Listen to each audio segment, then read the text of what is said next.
Madrid is a miracle club. Crazy things happen here. Carvajal. It's Carvajal's cross. Rodrigo! Oh, extraordinary! They prayed for miracles, and miracles arrived!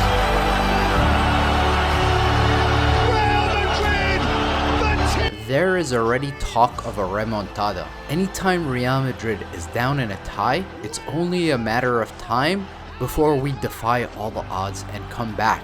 But given how organized Mikel Arteta's Arsenal side has been this entire season, that seems very unlikely at this point. Today, Davide Ancelotti managed Real Madrid for the very first time, given the suspension of Carlo Ancelotti due to an accumulation of yellow cards. In Real Madrid's win against Alaves today, they formed a 4-5-1 formation, with Kylian Mbappé playing as the sole forward. Davide Ancelotti is responsible for many of the important wins in Real Madrid's recent history, including the win against Manchester City last season at the Etihad. Was today's game a preview of what we will see against Arsenal on Wednesday? Hey, what's up, Madridistas? If you guys are new here, just make sure to like, subscribe, because I have a lot of really exciting content following the game against Arsenal, breaking down the match, and hopefully, God willing, we will win this game and move on to the next round of the Champions League. Let's get into it. There are a lot of really important talking points in this game. Let's first start with the personnel, because Real Madrid's midfield is going to look significantly different than the midfield that faced Arsenal in the first leg, with both Dani Ceballos and Tchouaméni looking like they're going to start the match, with Dani Ceballos returning from injury and Tchouaméni coming back from suspension. Now, the first key to victory for Real Madrid is very obvious, which is to press the ball high up the pitch in the beginning of the match. And if Carlo Ancelotti plays this 4-5-1 formation, that means the players who are forming the three midfield will likely press the ball very high up. And that's probably going to be Jude Bellingham and potentially Fede Valverde if he decides to go with Lucas Vazquez as a starter in this game, which would not surprise me. But one of the things that is absolutely important and critical if Real Madrid is going to press the ball high up the pitch, which historically we've struggled to press very high up the pitch, is you need to get something out of it. You cannot be pressing for 15-20 minutes in the beginning of the game and get nothing for your effort. You know you need to score in the first half, but there is nothing more disheartening than pressing and putting a lot of effort into your running in the beginning and getting nothing out of it. So the first key to victory is obviously to score early on to get something out of your pressing. And the second key to victory is to be more efficient and clinical in front of goal. No matter what happens in this game,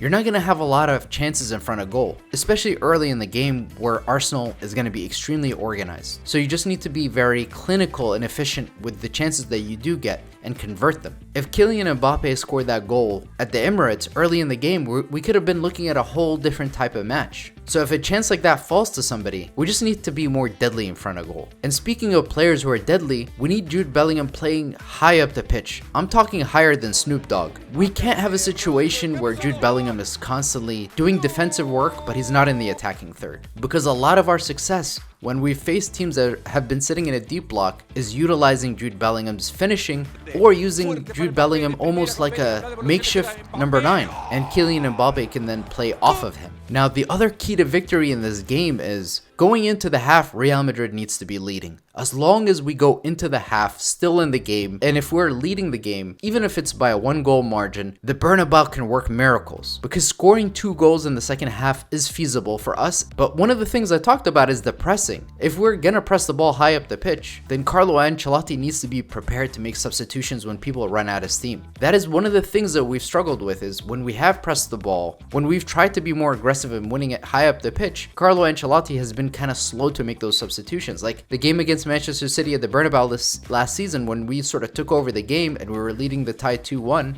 we ran out of steam. Phil Foden scored, Guardiola scored, and then obviously Fede scored that remarkable goal. But the key for us is to make those substitutions before you start conceding goals, because even if we start the game off really well and we're controlling the match and we're ahead and we have the momentum, inevitably a lot of these players are going to start to run out of steam. And the issue with Carlo often is he's not making those substitutions at times in the game before it's too late, because oftentimes what he does is he makes substitutions when Real Madrid concedes goals. And in this instance, we need to make sure we're leveraging our momentum in the game. I mean, look, here's the thing. We've seen some pretty insane comebacks in the Champions League. Obviously, Barcelona was involved with 2 of them. They lost to Liverpool at Anfield, absolute collapse.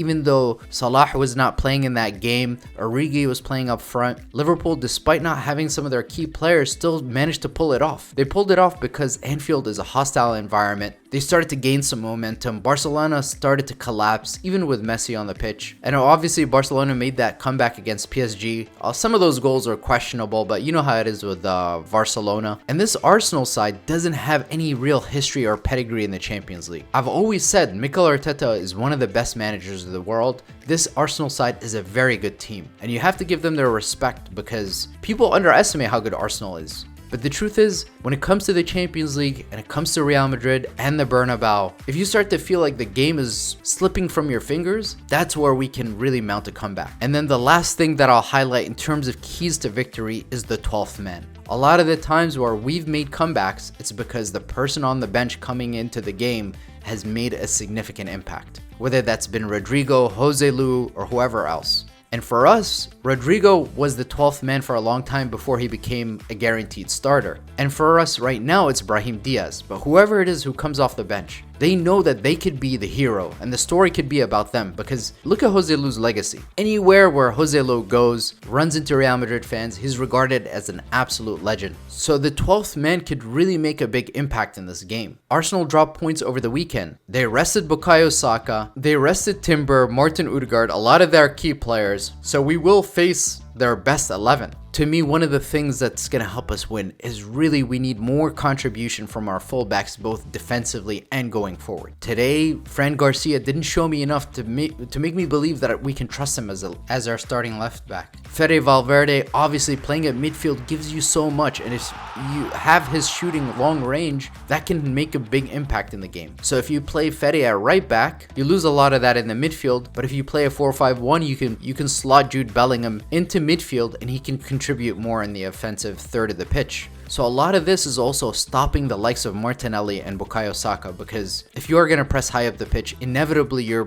going to be faced with situations where the Arsenal wingers are going to look to exploit us. And a lot of Arsenal's attack starts with their wingers. Dani Carvajal is without a question one of the greatest right backs in the history of the game. But one of the things he does really well is he does not allow the left winger to turn him, and he takes him down, fouls him in specific areas in the pitch where they cannot cause harm. And obviously David Alaba didn't show you enough in that first leg to make you believe that you can trust him. So I don't know what kind of solutions Carlo Ancelotti has in place for that. But one thing I do know is you need to go for it. But if you are going to go for it, but you leave yourself exposed to players like Bukayo Saka and Martinelli making those runs in behind, frankly, I'm not so optimistic. The reason why I'm not optimistic about us making a comeback in this game is because the game against PSG a few years ago when we lost 1-0 in Paris, I flew out to Madrid for that second leg because I knew we were going to come back. Because there was enough evidence throughout that entire season that we're a much better side than the one that lost at Paris 1-0. And it was a late winner by Kylian Mbappé in that game. When we were down to Bayern Munich, I still believed that we were going to make a comeback and win that match. But in this one, I have not seen enough from Real Madrid throughout this entire season. But I hope they prove me wrong, because it seems even these players not only are not able to make these comebacks, but there seems to be some sort of fitness issue. And people have talked about Antonio Pintus, the Real Madrid head fitness coach, and the methodology that he's implemented this season, because we're so used to Real Madrid peaking athletically at this part of the season, where they're outrunning teams. But the game against Arsenal in that first leg, they outran us by 13 kilometers. So many people are questioning what's going on with the athleticism of the Real Madrid football players. But hopefully I'm wrong and we can mount the comeback and face Kylian Mbappe's former side. What do you guys think? Are we going to somehow make a comeback in this match, or am I delusional when I say I don't think it's happening? I'm going to be doing a podcast immediately following the game, so make sure you guys stay tuned to that. And Hala Madrid, I pray to God that we somehow find a way to make it onto the next round. Thank you for watching. Hala Madrid.